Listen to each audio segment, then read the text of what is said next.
o Felipe responder e tudo mais. Então, a primeira pergunta da presidenta.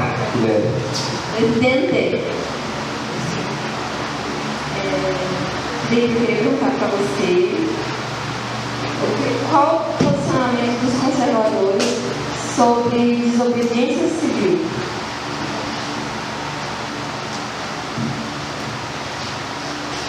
Bom, alguém aqui já ouviu falar do movimento de solidariedade com a Polônia?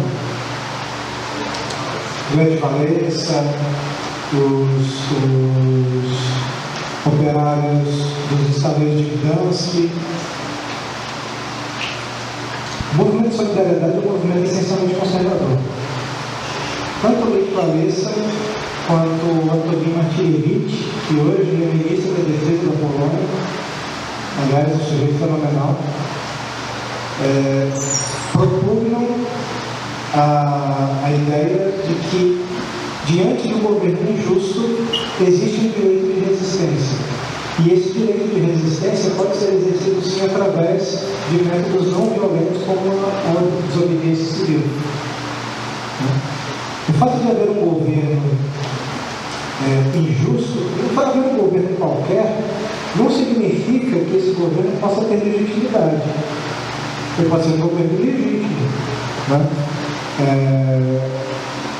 O Robert Scruton fala que, naquele livro O que é conservadorismo, que ele lançou nos anos 80, que o principal ponto fulcral para o conservador era a obediência à autoridade, era o direito de obedecer. Eu discordo. O ponto fulcral para o conservador é a realidade. Se há um governo injusto, se há um governo tirânico, o povo não tem só o direito, ele tem o dever de resistir. E há táticas para isso. A experiência da Polônia se revelou profundamente bem-sucedido e se valeu basicamente da tática da desobediência civil. Eu, particularmente, acho isso muito interessante. É algo ao qual eu tenho uma certa fascinação, digamos, porque foi algo sem precedentes na história do mundo. Então, os que eu conheço, pelo menos, tendem a enxergar a desobediência civil dessa maneira positiva também.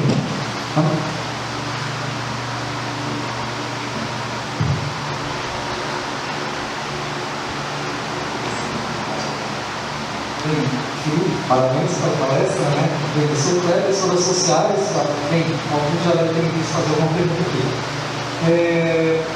Eu penso, quando você, na sua palestra, eu pensei muito no professor José Murilo de Carvalho, né, na construção da ordem, e principalmente o Teatro das Sombras. Ele tem sempre uma frase que eu acho que assim, é chave da obra dele, que o Brasil ele é o único exemplo de país que foi puramente construído por ideias que foram trazidas de outros lugares, né? Depois eles falaram na fatídica noite de 89, né, da nossa festa na Ilha do Governador. Mais tarde. Eu queria só entender o seguinte: o golpe de 89, ele também foi justamente um pouco dessa visão, né, de pensar para o além, esse fetichismo do futuro, esses projetos a mais.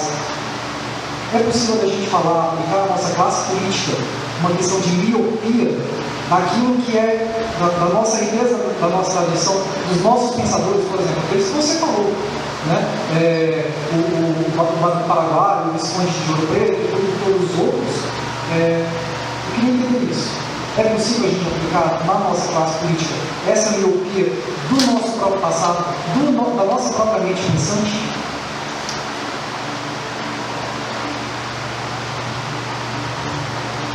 Bom, se a mente pensante sofre dessa miopia, a classe política, que sofre uma classe não pensante, sofre de cegueira. Acho que nem coloquei como miopia. O Brasil tem uma característica muito interessante. Ao longo desde a derrubada da monarquia pelo golpe de 89, a organização política brasileira foi acrescentando traços autoritários à medida que o tempo passava. Então a coisa começou positivista, depois passou a ter contornos fascistas, depois passou a ter contornos sindicalistas. Não falo dos sindicatos, não, falo do sindicalismo com pensamento político, do Sorrel e tudo mais. Depois teve contornos dirigistas, na época do regime militar, que foi uma época marcadamente autoritária.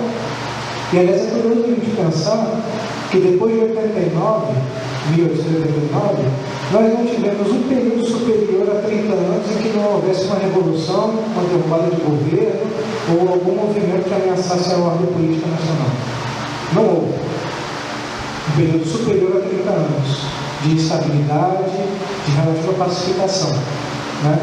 Então, com certeza, se essa miopia do extrato pensante, daquele extrato não pensante que estamos representando, é uma cegueira total, sem sombra de dúvida.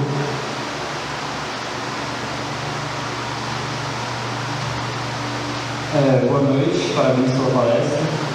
Bom, Felipe, eu vejo assim que em todas as relações humanas, quando você quer ser bem sucedido, você quer estar cumprido, você tem que ceder de alguma forma. Então, não sei, na minha relação com os meus pais, podem ter coisas assim que eu não concordo, mas você cede porque é da família, ou, não sei, no namoro, você cede porque você é uma pessoa, enfim, você sempre tem que ceder para a estabilidade. Bom, quando você enfrenta um inimigo mais forte que você, ainda mais. Eu enxergo o marxismo assim, mais forte nas universidades do que todos os conservadores e liberais juntos. Então, na relação conservador e liberal, eles têm que se unir para um inimigo maior e mais forte e, de certa forma, tem que ceder em alguns espaços. Eu queria saber assim, quais são os princípios e valores que, de forma alguma, com ninguém, com conservadores jamais negociariam. Algo que para eles jamais abririam mão.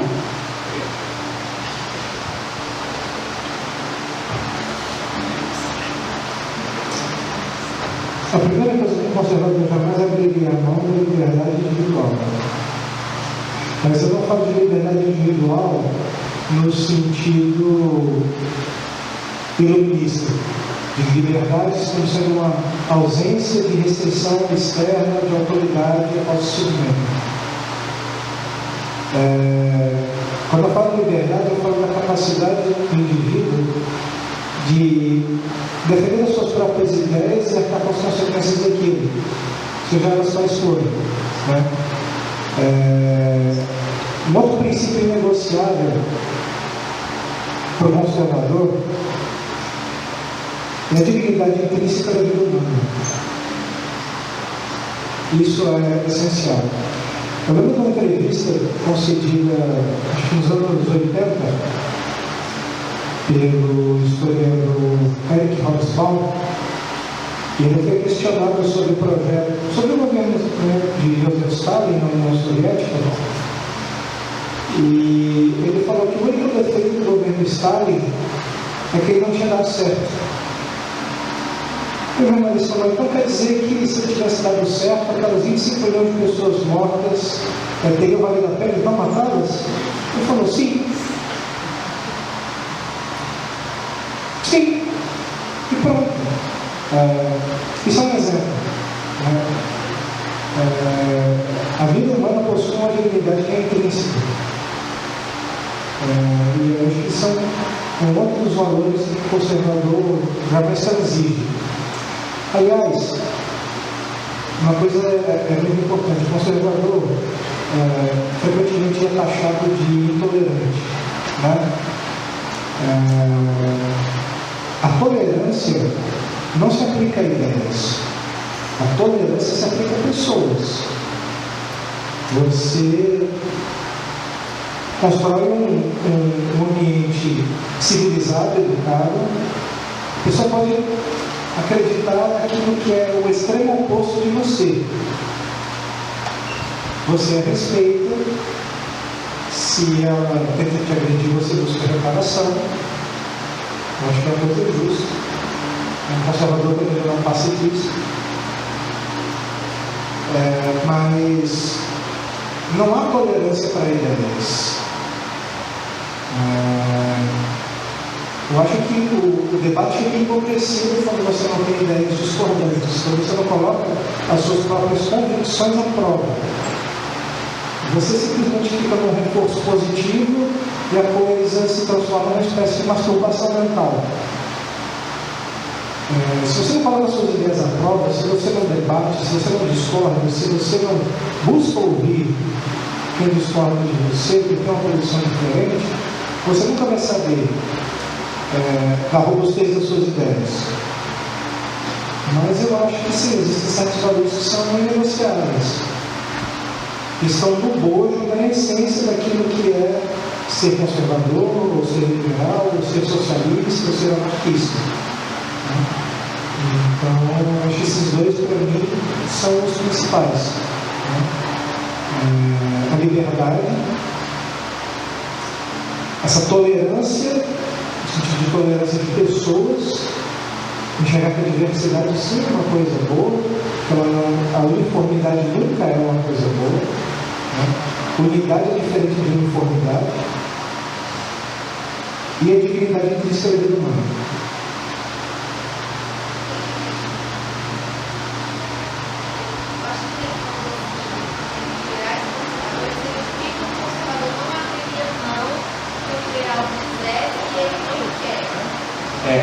Ela se reforçou a pergunta que seria o que, no caso, o conservador não abriria mão em relação com o liberal.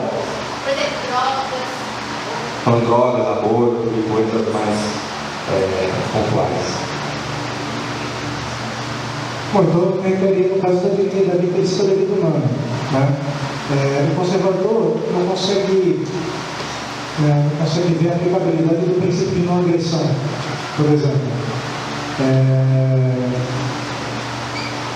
O consumo de drogas é deletério, independente da quantidade que você consuma. E ainda que o efeito da droga e os outros da droga afetem apenas a você, existe um efeito no círculo social que circunda que não pode ser ignorado, relacionado também a aborto. Não são todos liberais, alguns liberais defendem o direito da mulher de decidir. Existe a máxima do meu corpo, minhas regras, enfim, não é muito liberal, mas essa coisa da mulher poder decidir. Mas o conservador enxerga a vida humana ali, a partir da concepção até a morte natural. Então a eutanásia também estaria fora. Tudo isso baseado num arrazoado filosófico que abarca séculos, que tem uma disposição para outra palestra. Mas sim, existem esses valores que são inegociáveis do conservador. Fala aí pro Pedro. Outra coisa também é uma questão um pouco mais teórica. Você tem a questão da liberdade, dessa natureza do homem, essa questão da maternidade, do princípio de subsidiariedade. E eu queria entender, porque assim, como é que os movimentos conservadores, ou enfim, o nosso nome do conservadorismo, pensa a questão do conflito. Eu estou pensando aqui a questão do conflito de Marx, de Hegel, essa questão do conflito. Como o conservadorismo consegue pensar isso? Como o conservadorismo enxerga os conflitos, como ele tem esses tipos de ação, história de conflitos, etc. Bom, o conservadorismo não tem uma razoável teórica para explicar conflitos do ponto de vista sociológico. A solução conservadora é simples. Você vê qual é o problema e qual vai para resolver. E vai esgotando as possibilidades de solução, até você chegar numa via judicial ou uma via bélica. Agora, não há uma solução conservadora para os conflitos sociais. Isso não existe. É algo que é construído no cotidiano. O mesmo esquema, muito e tal. Boa noite. Eu um pouco a pergunta anteriormente na relação do liberalismo e do conservadorismo. Né? Eu perguntaria se não existia uma incompatibilidade entre o conservadorismo e o liberalismo, não apenas em questões pontuais que foram colocadas ao outro, etc., mas na própria ênfase que é colocada no individualismo. A partir do momento que você considera, por exemplo, uma tradição clássica, Platão, Aristóteles, você tem uma visão comunitária justo naturalista do homem, que é como o homem perante a polis, perante a comunidade, né? E até mesmo a tradição política brasileira, até que conta a nossa tradição, não seria uma tradição que é com natureza, vamos dizer assim, anti-liberal, né? Uma vez que o senhor mencionou que o conservadorismo não defende que soluções externas sejam importadas como engenharia social, né?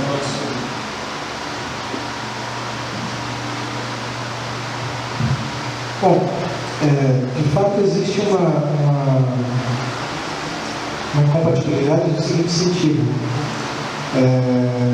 A posição conservadora é calcada profundamente no justnaturalismo. O conservadorismo brasileiro, sobretudo, ele não é só calcado nesse justnaturalismo clássico, mas ele recebeu muita influência da escolástica medieval, né? E algo que se reflete em diversos autores. Então, a própria visão de indivíduo, a própria visão de sociedade, de associações, tudo isso é diametralmente diferente, por exemplo, do que propugna o liberalismo. Né?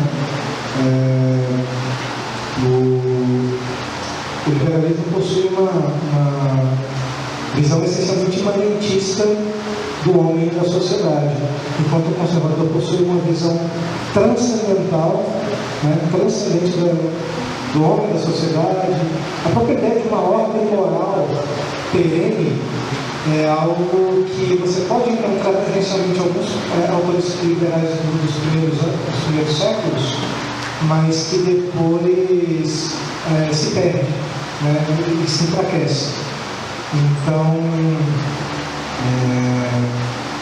o próprio José Pedro Galvão de Souza, que foi um dos fundadores da PUC de São Paulo, tem livros excepcionais sobre isso, e que ele trata sobre essas questões, sobre como todo um rol de abusos foi sendo cometido através de desenvolvimentos filosóficos catastróficos, nominalismo, renascença, iluminismo, e assim por diante. Então, de fato, existem mais do que questões pontuais. Existe uma cosmovisão distinta. Né? Aqui no Brasil, nós precisamos diferenciar o que aconteceu entre o lado político e o lado intelectual. Né? No desenvolvimento intelectual do conservadorismo, você teve no primeiro momento muitos autores que eram ligados a uma tradição britânica de conservadorismo, que foi fortemente influenciado pelo pensamento liberal. Você tem o iluminismo escocês, John Locke, Hume e Adam Smith, que influenciou fortemente o conservadorismo britânico, e isso foi trazido para cá. Mas a partir da segunda metade do século XIX, nós começamos a ver uma coisa diferente acontecendo.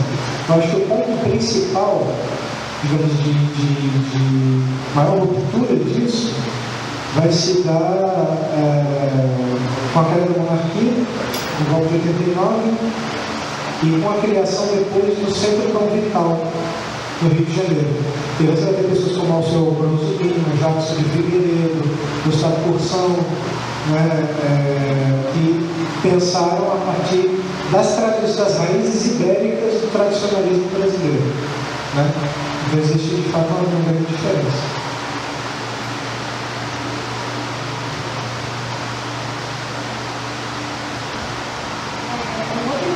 Assim, que no começo da palestra tinha algumas imagens, né, e você perguntou se vocês associam aquelas coisas ao conservadorismo. E o que deu a entender é que, na verdade, nada daquilo é conservador. Só que, assim, eu sou simpática ao conservadorismo, mas eu vejo que o regime militar, eu tenho muitas críticas ao regime militar, mas eu vejo que traz conservadores ali, principalmente a questão de ser antirrevolucionário. E o que me fez lembrar, assim, quando mostrou as imagens e meio que nada daquilo é conservador, deu meio aquela ideia muito de esquerda, de tudo que dá errado não é esquerda de verdade, não é marxismo de verdade, que foi deturpado. Eu queria que você comentasse assim, o conservadorismo foi deturpado, enfim.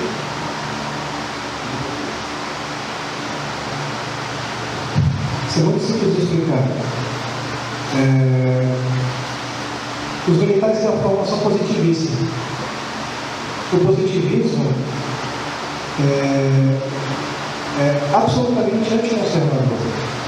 O fato de uma pessoa se dizer anticomunista ou antirrevolucionária nesse sentido não faz dela um conservador, faz dela um anticomunista. Hitler era anticomunista. Mussolini era anticomunista. Né? Se você for pegar, por exemplo, os conflitos que aconteceram durante a Guerra Civil Espanhola, você tinha grupos anarquistas, grupos stalinistas e grupos trotskistas se matando na rua. E nenhum deles era conservador, né, pelo fato de ser anticomunista e tudo mais. Acontece que a revolução, ser antirrevolucionário, não significa apenas ser contra uma revolução aos modos clássicos de tomada de armas e derrubada do poder. Também implica ser contra uma revolução silenciosa. Né? Se você pega os postulados do socialismo fabiano, né, da social-democracia alemã, você vai ver que não vamos fazer uma revolução armada, vamos jogar o jogo da democracia, né, representativa, vamos entrar no jogo e desde dentro vamos fazer as coisas. Né? Ou então, a tática prevista pelo Gramsci. Vamos colocar pessoas, vamos nem entrar no Estado. Vamos entrar nas universidades, nas escolas, nas igrejas, nas associações, vamos colocar pessoas aí para poder transformar, causar uma revolução, porque de fato isso é uma revolução. Porque não é, o que importa para caracterizar não é essa revolução violenta, mas é a derrubada total daquele regime político e social. Né? Talvez você encontre traços conservadores em alguns membros do governo militar. Né? Castelo Branco e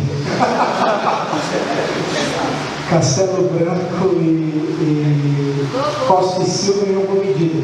Mas se você for, por exemplo, o governo Geisel, né, ou ver, por exemplo, o pensamento do general Governo Couto e Silva, não tem nada de conservador. Né? Não tem nada de conservador, rigorosamente falando. Então, o primeiro fato de você ser anticomunista, antissocialista, anti-esquerdista, não faz de você conservador. Né? Existe algo muito maior por trás disso, né? De se dizer conservador. A própria maneira como o Estado foi gerido, o Estado foi pensado e organizado, não tem traços assim, conservadores. Não que um governo conservador não possa ser autoritário. Isso de fato aconteceu. Aliás, é uma confusão muito grande que inclusive fazem quando se referem ao Mises. Mas o Mises foi ministro do governo fascista. Eles falam do Engelbert Dollfuss na Áustria. O Engelbert Dollfuss na Áustria não era fascista. Se ele fosse fascista, ele não teria sido assassinado em 1934 pela SS. Ele assumiu um governo autoritário, sim, porque foi a maneira que ele chegou no momento de frear o avanço nazista de fora e o avanço comunista de dentro, numa sociedade política austríaca que estava completamente estacionada. Né? Então, até mesmo essas coisas são perigosas. É muito comum a associação, a pessoa fala, mas e o general Franco na Espanha, e o doutor Salazar em Portugal, né? A rigor, eles não eram fascistas. Eles sequer entraram na Segunda Guerra Mundial, para começar. Eles mantiveram a posição de neutralidade. E o que existe é uma grande carga de propaganda em cima deles. Né? As pessoas sequer conseguem definir direito Qual foi o traço marcante do governo Franco? Qual foi o traço marcante do governo Salazar? Né? Era um governo de caráter autoritário, sem sombra de dúvidas. Isso está além de qualquer debate e discussão. Era cristalino, que eram governos autoritários. Mas como eu também falei anteriormente, o conservadorismo não propugna, não defende nenhum tipo de organização política específica. Né?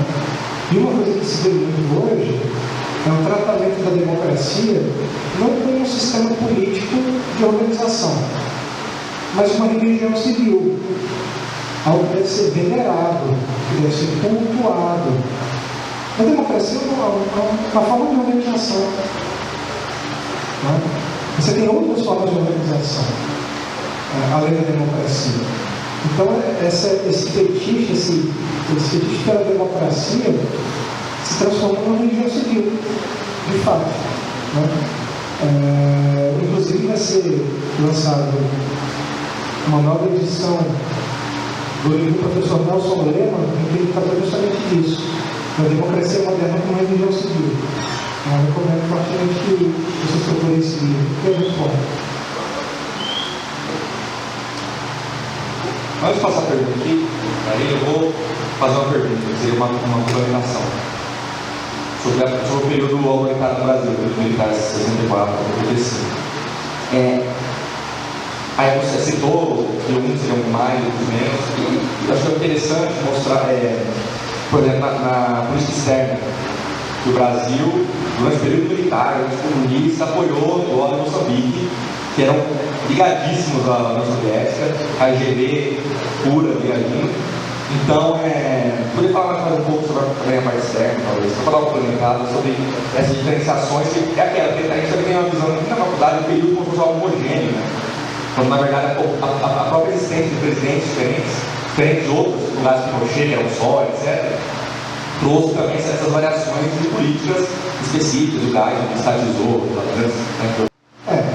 esse caso do governo militar apoiar agora em Moçambique nas suas lutas de libertação em Portugal é um caso bastante singular, porque agora em Moçambique estava completamente na história da União Soviética. Era algo do Comintern desde os anos 30, que já vislumbrava se aproveitar dos movimentos de libertação nacional dos países colonizados tanto no continente africano quanto na Ásia, se aproveitar disso para poder fazer avançar a sua zona de influência. Né? Isso foi algo que poucas pessoas falam. Fala-se do regime militar, não, mas os Estados Unidos veio aqui e tal, e ajudou o pessoal a derrubar o regime. Bom, eles foram avisados de que isso estava acontecendo. Até hoje não se mostrou nenhuma prova contundente de que houve um esforço ativo do governo norte-americano de instalar uma ditadura. Né? Mas o que foi se desenvolvendo depois foi um sentimento muito anti-americano, estimulado até mesmo pelo regime militar. Não era um regime pró-Estados Unidos. Ele mantinha muito bem a sua história de independência, de fazer questão de afirmar isso. Um outro exemplo que eu posso dar, através da teoria da panela de pressão do governo de Fonte Silva, a área de ensino foi deixada entregue a opositores ideológicos. Quer dizer, o pessoal fala, não, a Globo apoiou o regime e tal, ajudou a sustentar. Desculpa, nos anos 70, quando a Globo dominava indiscutivelmente, vivia um traço de oposição, as duas pessoas que mais faziam novela, que escreviam as novelas da Globo, eram dois membros do Partido Comunista, Janete Claire e o Dias Gomes, nos anos 70. Então, assim, a indústria do entretenimento foi, o entretenimento da educação foi entregue a opositores ideológicos. E justamente isso não foi entregue assim a fim de descuido, foi uma entrega planejada, porque era necessário, depois do Golbery, haver uma válvula de escape para essa pressão. Né? Então, o governo Geisel que estatizou tudo quanto podia, não podia. Existem diversos exemplos que mostram isso. Então, ok, era um regime autoritário, era um regime anticomunista, mas não era necessariamente um regime conservador.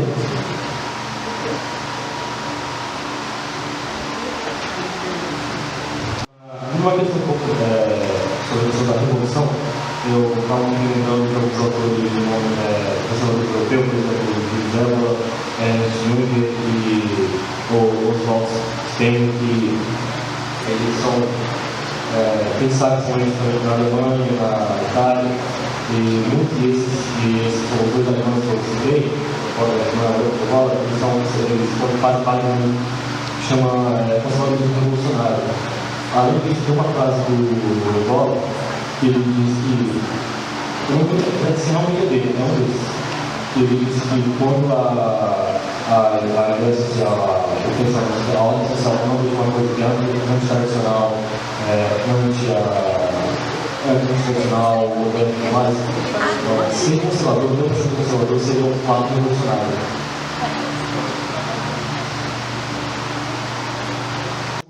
Do conservadorismo revolucionário como uma espécie de restauração radical.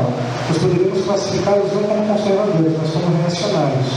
Um exemplo disso é que o Júlio Evola dizia que a verdadeira glória da Europa era voltar ao tempo do Sacro Império, voltar ao tempo do Império Romano. Ele via como aos olhos, inclusive, o cristianismo. E viu o cristianismo como o início da debacle da civilização europeia, da grande civilização europeia, e o que deveria haver é um retorno ao paganismo. Tudo é que ele entra depois com a terminologia hindu, do Kali Yuga, para poder tentar explicar essa debacle final, que a civilização estava passando, e esse processo de reconstrução. Então, no caso do Evola, ele poderia ser muito melhor classificado como reacionário do que como conservador, justamente por causa disso. Ele tinha essa ideia de passado de ouro, uma idade de ouro, que há muito foi perdida e precisava ser resgatada. Então, nesse sentido, a gente poderia classificar o Evola. E, de fato, é um pensamento utópico e é um pensamento revolucionário. Agora, conservador eu acho que não. Tradicionalista, pelo menos, eu acho que não, porque ele propõe uma ruptura total e completa para tudo aquilo que basicamente construiu a civilização ocidental, foi uma amálgama do pensamento dos gregos, do direito dos romanos e da religiosidade cristã para voltar a uma era pagã de ouro. Então, basicamente isso. Eu acho que o escreve classifica como um reacionário, mas não como conservador.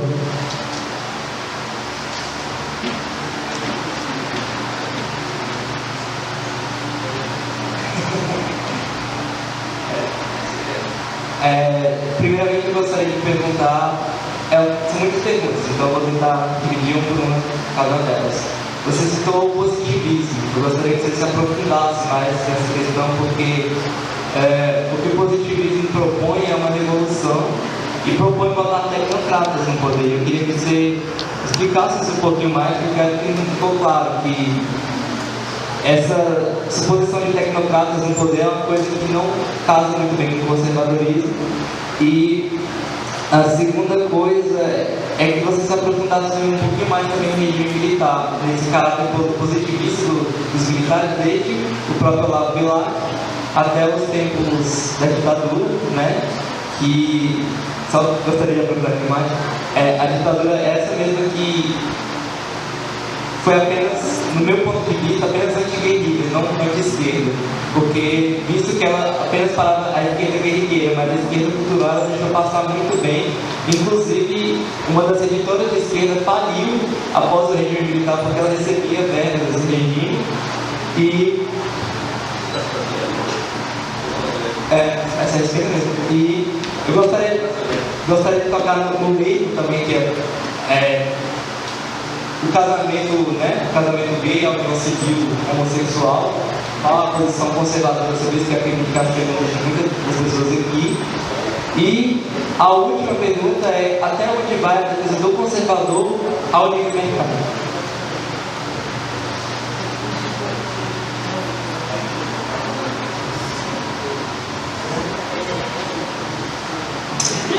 Tá. O positivismo é uma religião civil. Ele foi pensado como uma filosofia política, mas foi instalar uma religião civil. Tanto é que, se vocês forem no Rio de Janeiro, vocês vão encontrar uma catedral positivista. Existe uma catedral positivista no Rio de Janeiro. Inclusive, os positivistas brasileiros foram responsáveis por pagar o funeral do Auguste Comte, quando ele morreu. Pagaram o funeral, fizeram lá um mausoléu meio tenebroso para ele. Conte partia da ideia de que toda essa moral cristã, essa moral burguesa era algo falido e levava a civilização ao ponto de degradação mesmo. Ele enxergava nos males do século isso, e ele propunha uma revolução espiritual, né, através da instituição de uma religião civil, em que não seria mais Deus a ser cultuado, seria o Estado a ser cultuado.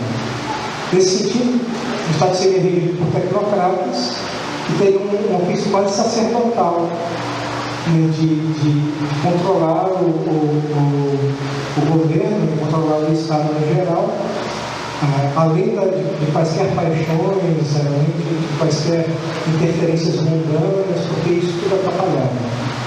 Inclusive, o lema da nossa bandeira é um lema positivista, né? Ordem e progresso. Faltou uma palavra, que é amor. Amor, ordem e progresso era o lema positivista.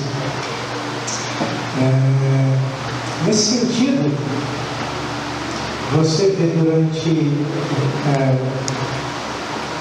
essa influência positivista no ensino militar, no segundo reinado. Foi o primeiro caso efetivo de doutrinação ideológica nas escolas, a doutrinação positivista nas escolas militares, que formaram uma nova geração de militares da pá virada, podemos dizer assim. Inclusive dizem que uma das coisas que ajudou muito no golpe de 89 foi a morte do general Duque de Caxias. Porque se ele estivesse vivo, ele tinha colocado o exército mesmo para poder proteger o imperador. Ele representava ainda a velha guarda do exército, não a nova guarda do exército. Mas você tem uma cultura militar que é focada em o Estado comanda, o Estado dirige, o Estado faz, né? Algo muito, além de ser próprio da cultura castrense, né, da cultura militar, é algo que foi muito assoberbado pelo que eu conheço do positivismo na formação das Forças Armadas Brasileiras. No regime militar, você enxerga isso, todas as iniciativas de cunho econômico, por exemplo. Processo de substituição de importações,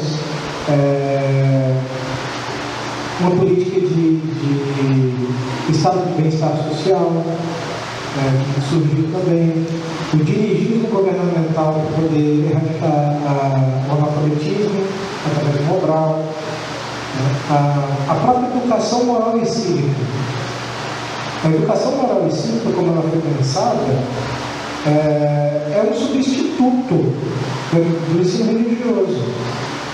Ela deveria ser um substituto do ensino religioso, porque aí o estudante ia aprender a cultuar a pátria, a cultuar o Estado como uma divindade. Isso é um traço que você pode ver que eles sabiam. Nós tratamos de nutrir bons sentimentos a respeito da pátria, valorização, etc. e tal, mas tinha esse traço de religião civil, né? Outra pergunta aqui sobre...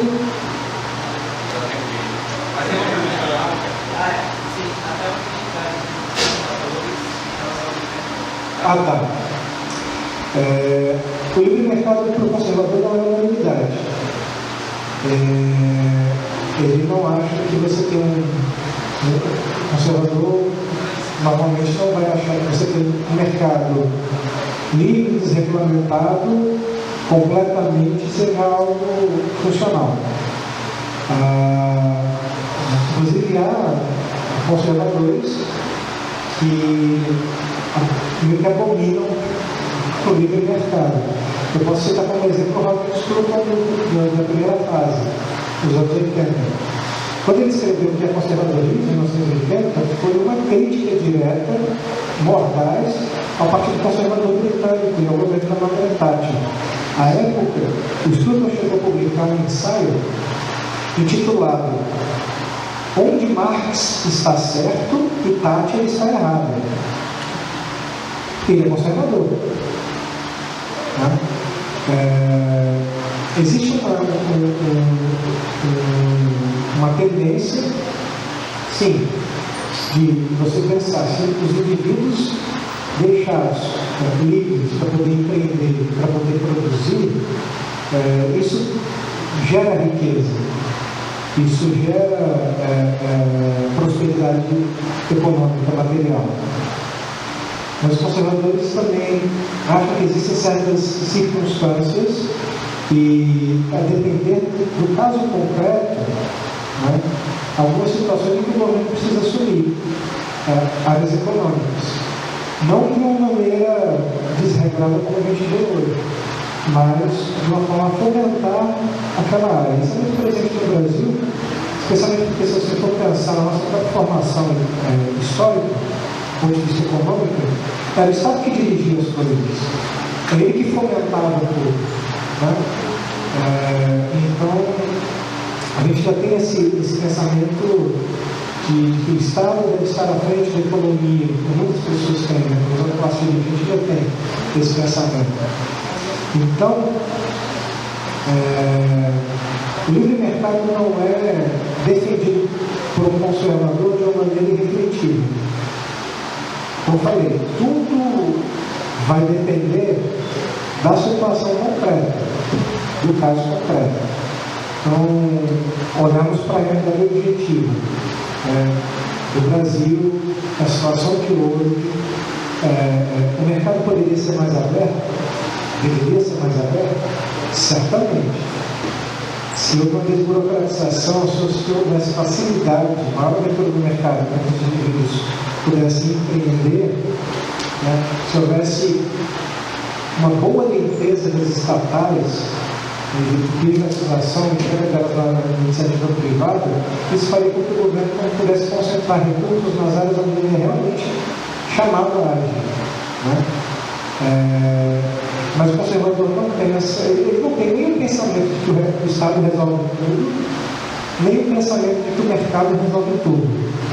Né? O arrazoado vai depender da situação concreta. A gente está encerrando, então se tiver 9 horas, praticamente, mas uma pergunta aqui, que é a pergunta final. Aí depois você me conta o Felipe fazer uma pergunta para ele diretamente. A pergunta aqui é: como lidar com as tradições espúrias, por assim dizer?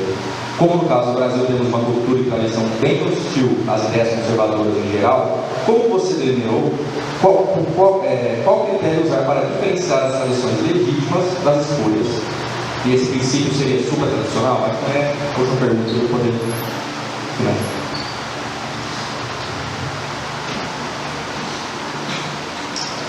Somente porque uma coisa acontece há muito tempo não significa que ela seja tradicional.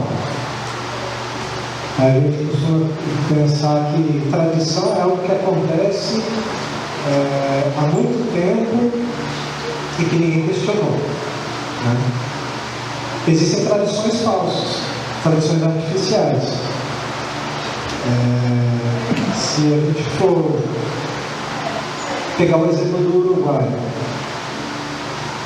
o Uruguai, acho que há uns 100 anos já, não tem feriados religiosos. Não tem feriados religiosos. Eles criaram nomes civis para substituir os feriados religiosos. Então, você tem Dia da Família, que é o Natal. Você tem a Semana do Turismo, que é a Semana Santa, né? Isso é uma coisa que foi forçada de cima para baixo. Isso é uma tradição artificial. Existem tradições que podem se degenerar assim. Assim como não existe progresso sem tradição, não existe tradição sem progresso. A grande jogada, a grande questão é que, com o passar do tempo, uma atividade, uma disposição ativa da cultura, das pessoas, vai limando, podando essa tradição, de modo que ela fique mais adequada, tanto mais adequada aos tempos de hoje, quanto mais fiel aos seus fundamentos, né, à sua essência. Por isso que a tradição é algo dinâmico, ela é perene, mas ela é dinâmica. Ela se muda de acordo com a realidade nos seus acidentes, filosoficamente falando. Não na sua substância permanece a mesma. Né? Agora, os acidentes, como ela vai se manifestar na realidade, isso se muda. Né? Então, se você pega, por exemplo, o escravagismo no Brasil, por mais de 300 anos, nosso sistema econômico foi baseado na escravidão de negros, inicialmente trazidos da África, e depois os pequenos da Síria. Havia um movimento já no começo do século XVIII, e que foi um movimento que foi inclusive impressionado pela Inglaterra, de abolir a escravidão de uma vez. Né? A escravidão era algo abominável, disso ninguém duvida. Mas uma questão se levantou. Nós abolimos a escravidão hoje. Um passe de mágica, centenas de milhares, milhões de pessoas passam da condição de cativos para a condição de homens livres. E aí? O que fazer? Eles vão ter direitos civis? Eles vão ter direitos políticos? Eles vão ser incorporados como mão de obra paga, assalariada? Eles vão ser deixados à própria sorte? O que é que vai acontecer? Né? Em virtude disso, nós tivemos um processo de abolição da escravatura que durou quase 50 anos. Na introdução de diversas legislações, lei do ventre livre, lei de Queiroz, lei de sexagenário, a abolição do tráfico mineiro, né?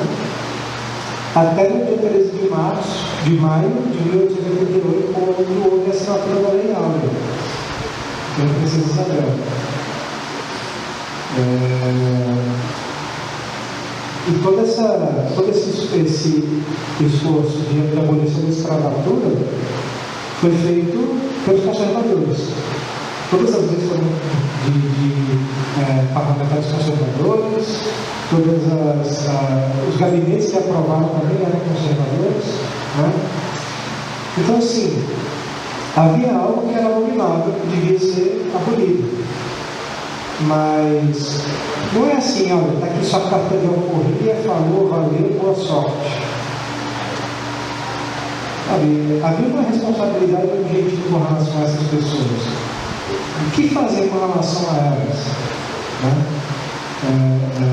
Como inseri-las de fato na sociedade brasileira? Entende? Então, todas essas questões, as pessoas falam, não, mas porque demorou-se décadas para poder abolir a escravidão no Brasil e tudo mais. Sim, justamente para que ocorresse uma mudança, pudesse ser uma mudança positiva e não uma deletéria, especialmente para aqueles que estão na situação de escravidão. Não é uma questão de, você está livre e faça o que você quiser. O indivíduo só precisa ter aquela condição de vida, só conhecer aquela realidade. Talvez essa preocupação que eu enxergava como uma coisa absurda, mas é necessário pensar, analisar esses fatos históricos como uma da época. Né?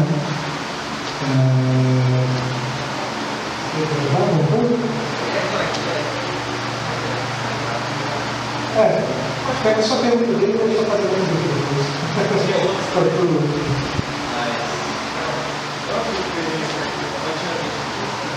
Já que vamos deixar uma pergunta, então uma pergunta que veio antes. Vou combinar com aquela que faltou deixando. Perguntaram sobre como o conservadorismo trata temas como machismo, racismo, sistemas que são muito usados pela esquerda. Existe espaço para isso? Como é o discurso conservador sobre isso? Como é a análise conservadora?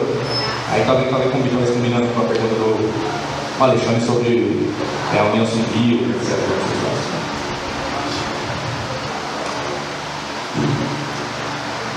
Machismo não deixa de ser machismo,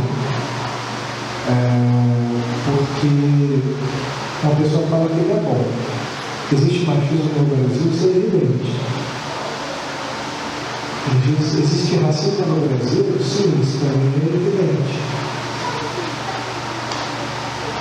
Só que mudanças culturais não são feitas através do dirigismo estatal. A União Soviética tentou fazer mudanças culturais através do dirigismo estatal e não conseguiu. Não conseguiu. Existem traços comportamentais presentes na sociedade brasileira que são ruins, sim. Devem ser combatidos, sim. E o conservador não fecha os olhos para isso. Não simplesmente falar, não, isso tudo mimimi da esquerda e ponto, acabou. Não. E, sabe, agir dessa forma é agir de uma maneira estúpida. Existem problemas como esse que nós precisamos enfrentá-los. Como nós podemos enfrentar isso? Através de comunidades robustas, através de relações interpessoais que prezem aqueles valores perenes. O fato de, acho muito engraçado, o conservador não apoia, por exemplo, o casamento homossexual, né? Por uma questão simples, não é um casamento, é uma união entre duas pessoas do mesmo sexo, mas não é um casamento formalmente falando. O Estado pode reconhecer isso? Isso é uma outra história. Quando o conservador fala que ele é contra o casamento homossexual, o que ele está dizendo é que ele não é contra duas pessoas do mesmo sexo tenham um relacionamento e se unam. Mas que isso não tem um status de casamento, porque não é um casamento. Nós precisamos chamar as coisas pelo que elas são. Né? Se eu olhar para um poste e falar isto é uma árvore, não importa quantas vezes eu digo que isso é uma árvore e não um poste. Não é pela força das palavras que ele vai criar galhos, que ele vai dar folhas, que ele vai criar uma casca, ele continuará sendo um poste. O casamento é a união entre um homem e uma mulher para a constituição de uma família. Isso não é uma visão ideológica da coisa. Isso é uma visão histórica da coisa. Né? Não, mas dois homossexuais podem ter filhos, eles podem adotar, eles podem constituir uma família nesse sentido. Né? Mas não é um casamento. Não é um matrimônio. Casamento não se deu para matrimônio. O próprio significado está na raiz etimológica da palavra. Vem de ser mãe, de dar à luz, de gerar prole. Agora, quando o conservador fala que é contra o casamento gay, não está impedindo que as pessoas queiram viver suas vidas juntas. Isso interessa para ele. As pessoas fazem suas vidas, não é um problema do conservador. Não é. Agora, existe uma razão, razões de ordem histórica, existem razões de ordem biológica, existem razões de ordem filosófica, existem razões N ordens para demonstrar como uma união homossexual não é um casamento. Não? Assim como dois namorados vivendo juntos. Não é um casamento. Uma união estável não é um casamento. Não? Então, as pessoas querem viver suas vidas juntas, querem compartilhar seus bens e tudo mais. Então, sabe, vão à frente, mas não chamam isso de casamento. Porque não é. Inclusive, a própria decisão do STF relacionada a isso foi uma decisão cometida a nível do texto constitucional. Da definição lá, bastante clara, o casamento se deve ter um homem e uma mulher. Então, isso significa que se tiver um governo conservador vai prender homossexuais, vai criminalizar a homossexualidade, ou a bissexualidade, ou a transexualidade. Não, isso é ridículo. Agora você chama as coisas pelo coração. Agora, a última pergunta, nosso amigo Vinícius Pessoati.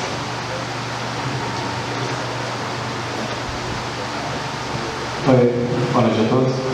Você tinha falado mais cedo sobre aquele filósofo lá da Europa, que ele via que o melhor era a Europa voltar a se tornar um império pagão romano. Eu queria saber qual seria a diferença disso para, por acaso, uma restauração da monarquia parlamentarista no Brasil. Se seria uma relação de um com o outro, se não seria conservador, reacionário ou não.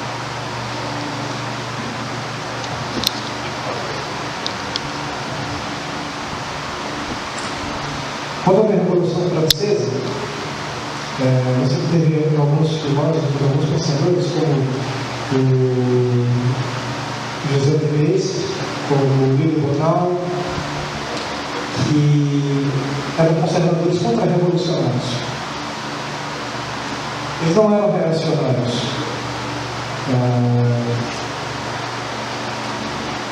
Seria quando o monarquista pega a volta da monarquia parlamentar ao Brasil, ele não parte do pressuposto que a monarquia parlamentar era perfeita.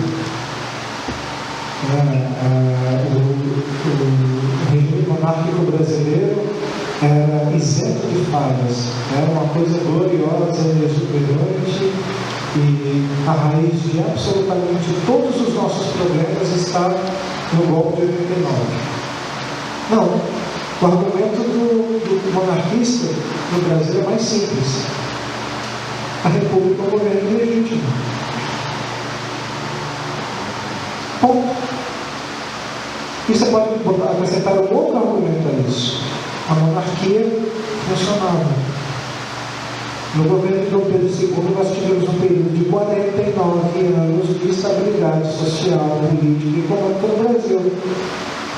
Caiu a monarquia, nós não tivemos um período sequencial de 30 anos sem nenhum tipo de sublevação, sem nenhuma revolta, sem nenhum tipo de ameaça à ordem institucional. Basta a gente contar. Nós tivemos o golpe republicano, depois nós tivemos Canudos, tivemos uma ditadura brutal do Floriano Peixoto,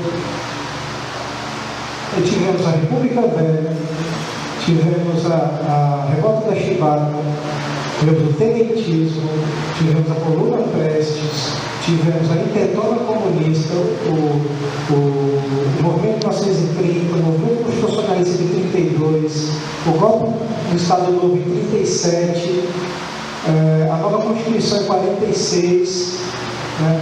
Depois disso tivemos a morte do Getúlio Vargas em 53, a crise de ilegalidade em 61, o golpe civil militar em 64, né? E na redemocratização tivemos 2 impeachments.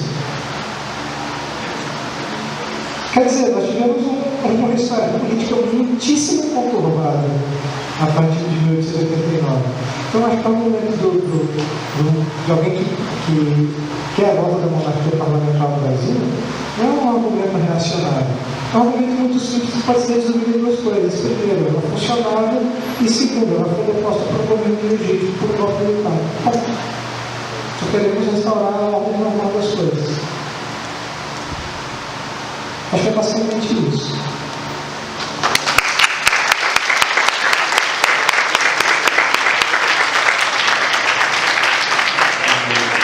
Então, pessoal, quero agradecer você, Felipe, por ter vindo aqui hoje. Acho que foi esclarecedor, assim, para a gente entender um pouco melhor o que é o conservadorismo, porque eu, pelo menos, não tinha uma noção muito grande. Comprei o livro do Roger Scruton, li ele e tal, achei interessante. Mas quando associo um conservador aqui na universidade, é sempre para assimilar algo reacionário, como você falou. Então foi interessante ver essa diferenciação. Porque se a gente vê hoje, o governo não estava funcionando, né? Seja lá o posicionamento de vocês, mas só para citar um exemplo, quem seria mais conservador em querer manter o regime da presidente Dilma? O próprio governo, que se dizia progressista e defensor dos pobres, revolucionários, etc. Então, sempre que os professores falam aqui na UNB de conservadorismo, associando a tudo que há de retrógrado, de reacionário, como você disse. Então, foi interessante ver esse outro ponto de vista. Só falar uma coisa, pequena provocação na frase do Roger Scruton, que eu disse recentemente, para os conservadores: nós somos chatos, mas nós estamos certos.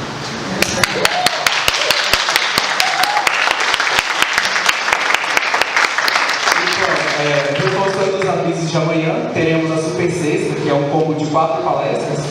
Começaremos às 14 horas com a Adolfo Saxiva falando sobre a crise fiscal brasileira. Depois teremos Roberto Paranaíba, né? Paulo Roberto de Almeida, isso. Falando sobre diplomata, falando sobre populismo na América Latina. Em seguida teremos o professor Paranaíba com a palestra Capitalismo para os Pobres. E depois, para finalizar, teremos o Sandro Lucena falando sobre mais questões jurídicas, né? Isso, convencionalidade e desafio. E no intervalo, claro, teremos um intervalo, vai ter o coffee break e coxinha. E eu gostei muito aqui hoje de algo que foi dito, que o conservador, ou também identifica um pouco isso no liberalismo, é aquele cara que ele quer viver a sua vida, não necessariamente ele é um militante, né, por assim dizer, e quer revolucionar o mundo a custo de qualquer coisa, como foi dito aqui. Matou 25 milhões de pessoas, mas o erro foi não ter dado certo. Se tivesse dado certo, estava ok. Então, se a revolução ocorrer e der certo a qualquer custo, está ok, não importa se morreu alguém. E eu achei muito interessante isso da questão de como essa visão revolucionária, né, que a revolução a qualquer custo, ela vale. Isso ignora o fato de que cada indivíduo tem o seu valor, cada indivíduo nasceu, foi criado por Deus igualmente, e que cada indivíduo é dono de sua vida e pode realizar ações no âmbito de sua família, no seu âmbito individual e por aí vai, né? Como você falou, se não der conta, tem a comunidade, o município, o estado e aí, em última instância, o governo federal, né? E essa coisa revolucionária, ela centraliza tudo na mão do governo federal, né? Para realizar a revolução. Então, achei isso muito bacana de ser exposto aqui. E eu queria agradecer a cada um que veio hoje, veio nos outros dias. Graças a vocês, essa semana estava acontecendo. Eu não sei se a gente poderia expor isso, mas estamos recebendo ameaças. Ontem, sei lá, saiu print aí da galera de um certo curso aí falando que ia vir aqui hoje, ia quebrar tudo, não sei o quê, e ia me vandalizar aqui. Então isso mostra o quanto isso daqui incomoda. É uma palestra que ninguém quer. A gente tem que aguentar eles falando dentro da sala, porque a gente tem que estar lá, a presença é obrigatória. Então eu queria agradecer muito vocês, é graças a vocês que isso daqui está acontecendo.